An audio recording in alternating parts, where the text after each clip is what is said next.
Bonjour et bienvenue sur Grain de Sel Recettes. Aujourd'hui, on va faire des conciglioni.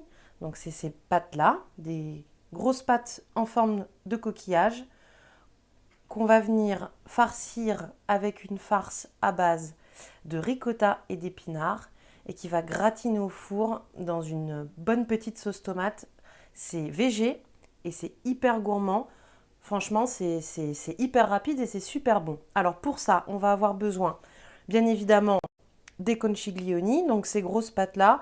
Il existe d'autres types de pâtes un peu larges, un peu grosses comme ça qu'on peut farcir, ça ira aussi. On aura besoin d'une ricotta, on aura besoin entre 30 et 40 grammes de parmesan, un œuf, enfin le jaune d'œuf plus exactement, des épinards. Alors moi là c'est des épinards frais que j'ai juste fait tomber à la poêle avec un petit peu de sel, de poivre, un petit peu de beurre. Ça marche très très bien avec des épinards surgelés, aucun souci, je l'ai déjà fait et c'est bon tout pareil. Donc là on a 300 grammes d'épinards réduits. On va avoir besoin d'une trentaine de grammes de fromage pour faire gratiner un petit peu, donc de l'emmental ou de la mozzarella râpée, voilà ce que vous avez dans le frigo. Et on va également avoir besoin d'une sauce tomate. Donc soit la version express et une sauce tomate en boîte, ça fait bien l'affaire. Une sauce tomate un peu cuisinée, ce qui est intéressant, c'est qu'il y ait quand même à l'intérieur un peu d'oignon, un peu d'herbe, un peu d'ail. Soit si on a le temps, une sauce tomate maison. D'ailleurs, dites-moi en commentaire si ça vous intéresse que je vous montre la recette de ma sauce tomate maison au robot cuisine. Voilà, bah, je crois que c'est bon pour les ingrédients, donc c'est parti pour la recette. Donc, mes pâtes sont en train de cuire. On les fait vraiment al dente, puisqu'après, elles vont continuer de cuire un petit peu dans le four. Donc, on dose un petit peu en sous-cuisson les pâtes. Comme ça, en plus, elles vont rester fermes. Et pendant que les pâtes sont en train de cuire, je m'occupe de la farce. Donc, j'ai mes épinards. Donc, pareil, si c'est des épinards surgelés, vous les faites cuire. Vous pouvez même les faire cuire au micro-ondes, hein. Pensez bien à enlever l'eau parce que ça rejette beaucoup d'eau les épinards et ça risque de détremper un peu la farce. Hop, donc les épinards cuits, on ajoute la ricotta. On met également le jaune d'œuf. Le parmesan, on met les trois quarts et on garde un petit peu de parmesan pour faire gratiner tout à l'heure. Hop. On va mettre un peu de sel, un peu de poivre et on va mélanger tout ça. Donc voilà, j'ai ajouté mon sel, mon poivre. On sale pas trop parce que comme il y a pas mal de fromage, de parmesan et que c'est salé, il ne faudrait pas que la recette à la fin soit trop salée.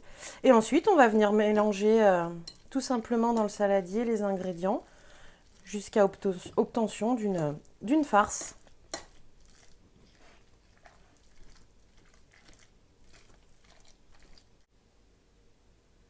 Donc voilà, j'ai bien mélangé, la farce est prête. Deuxième étape, on va venir verser une partie de notre sauce tomate au fond de notre plat qui va partir au four. D'ailleurs, mon four est en train de préchauffer à 180 degrés.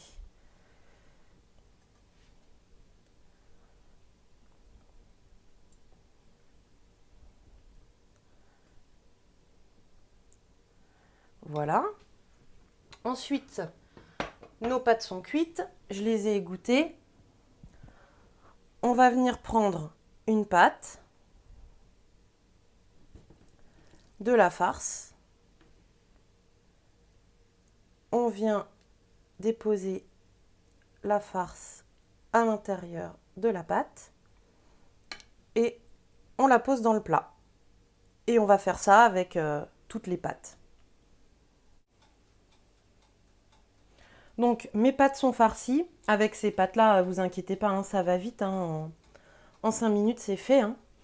On va venir ensuite remettre encore un petit peu de sauce tomate sur le dessus. Par-ci, par-là. Alors plus on aime la sauce tomate, plus on en met, hein.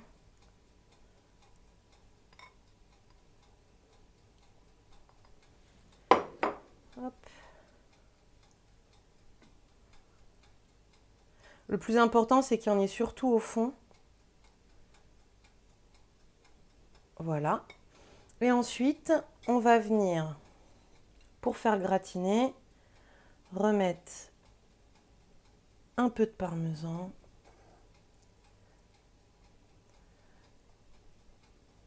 Un peu de fromage râpé.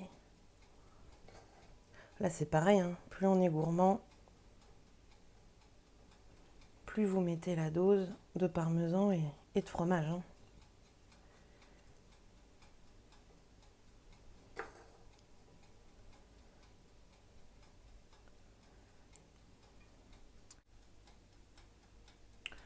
Ok, bah c'est prêt à être enfourné. Donc, comme je vous ai dit, four à 180.